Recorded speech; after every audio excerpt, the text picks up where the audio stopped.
And hello guys, once again, welcome back sa ating channel. Welcome back to Chloe TV. Ayan, isang maligayang araw po sa inyong lahat. Sa sulok man kayo ng mundo. Ayan, isang maligayang araw po sa ating lahat. Happy Saturday. So, yun na nga, di ba? Nakita niyo po ang ating title dyan. So, ititigil na nga ba ito ni Kalingap Rab? So, ngayon, papanoorin natin ang clip video na kinuha natin sa live ni Kalingap Dan kung saan meron nga itong revelasyon, no? Patungkol sa ating Jungkarl. Baka na, nagmaritis din itong si Kalingap Dan. Kasi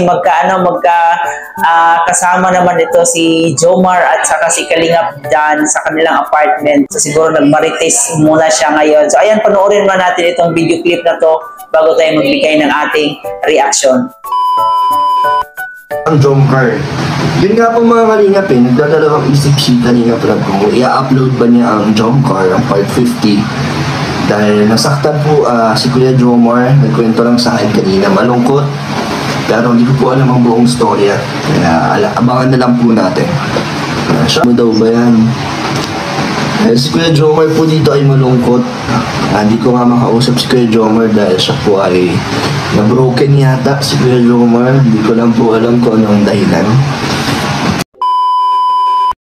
So yun na nga po guys, no? Narinig natin kay Kalingap Dan sa kanyang live na nag-alinlangan nga itong si Kalingap Rab na i-upload yung part 50 ng Jungkarl sa hindi natin malaman kung ano ang dahilan.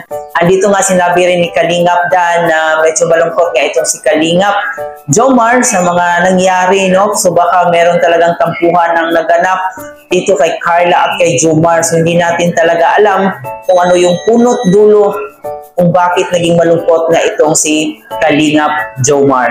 At dito rin guys, no, sinabi ni Kalingap Dan na broken daw itong si Kalingap Jomar. Hindi niya makausap ng maayos.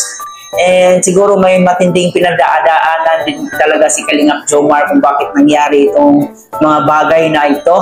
So marami talagang nag-aabang sa ating mga Jungkarl fans kagabi kasi parang kagabi ata na i-upload yung Jungkarl part 50 pero hindi nga ito na-upload at marami talagang nag-aabang at marami nagtataka kung nasaan na ba yung part 50, bakit hanggang ngayon hindi pa na-upload.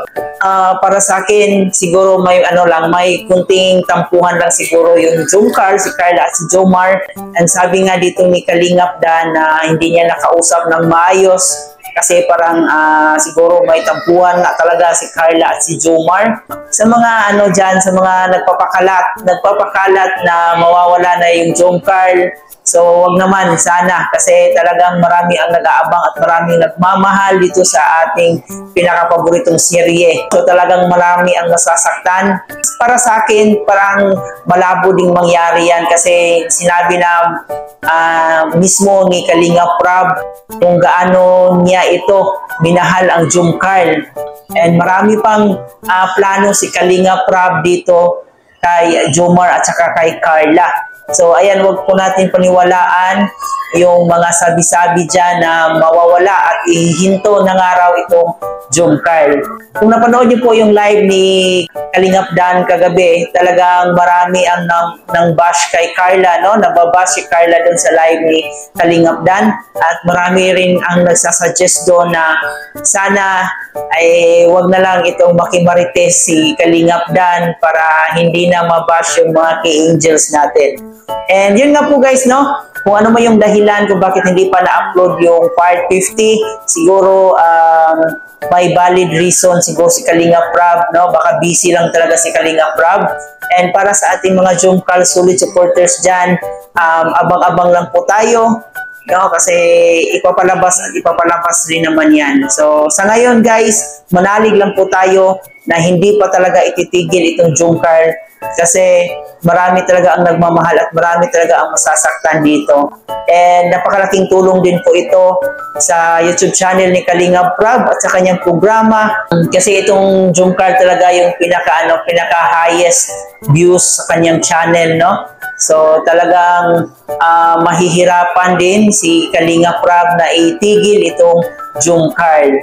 At syempre guys, no, bago natin tapusin itong ating reaction video natin ngayon, gusto ko lang i-congratulate si Kalingap Dan sa pagiging top 2 bilang most viewed charity vloggers So, ayan, congratulations Kalingap Dan for being top 2. So, sana magiging successful pa yung pagiging charity vloggers mo. And ayun guys, ating mga solid Kalingap supporters, huwag natin kalimutan palagi si Kalingap Dan. Suportahan natin ang kanyang mga charity vlogs. At siyempre dito kay Kalingap Jomar, no, kay Kalingap Rob, and ang ating pinaka-ama ng Kalingap, si Kuya Bal Santos Matubang, palagi po natin suportahan. Siyempre, si Ate Edna Vlog, supportahan din po natin siya. Baka naman sa mga hindi pa nakapag-subscribe dito sa ating channel, huwag nyo rin kalimutan ng ating channel. Paki-subscribe and paki-turn on na rin yung notification bell para mas updated pa po kayo sa ating mga gagawing reaction video dito. So mga solid Jomcarl fans, relax lang po tayo, no? So aabangan na lang po natin kung kailan ipapalabas ang part 50 ng Jomcarl. Siguro may mga bagay pa talaga na dapat gagawin or mga bagay pa talagang ginagawa si Kalingap Rob, kaya siguro hindi pa naipalabas yung part 50. So abang-abang na lang po tayo guys. Maraming salamat sa inyong panonood at hanggang dito na lang muna yung reaction video natin sa araw na to. Muli po guys, ako nga po pala si Chloe TV. Maraming salamat po sa inyong panonood.